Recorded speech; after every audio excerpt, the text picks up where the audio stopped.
وفاة الفنان العراقي مكي عواد عن عمر يناهز 70 عاما. ازيكم يا احلى متابعين، يا رب تكونوا بخير. اللي اول مره يتابعني ما ينسانيش باللايك، اشترك في القناه ويفعل زر الجرس عشان يوصله الجديد والترند.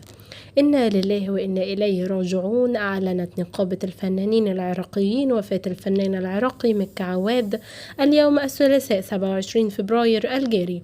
ونشرت النقابة صورة الراحل مكي عواد عبر صفحتها الرسمية بموقع الفيسبوك.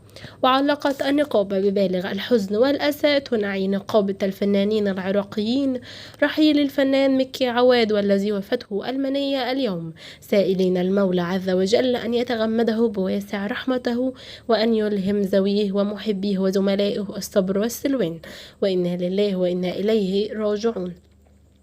وأضافت النقابة الجدير بالذكر أن الفنان مكي عواد فنان كوميدي عراقي مثل العديد من المسلسلات والمسرحيات في العراق ببغداد 1954، حاصل على شهادة الدبلوم معهد الفنون الجميلة بكالوريوس إخراج كلية الفنون الجميلة بغداد، ماجستير إعلام، دكتوراه إعلام، عمل في 42 فيلم سينمائي، أكثر من 60 مسلسل تلفزيوني، أكثر من 72 مسرحية جماهيرية في العراق وفي مهرجان البحر الأبيض المتوسط في إيطاليا، و100 مسلسل إذاعي.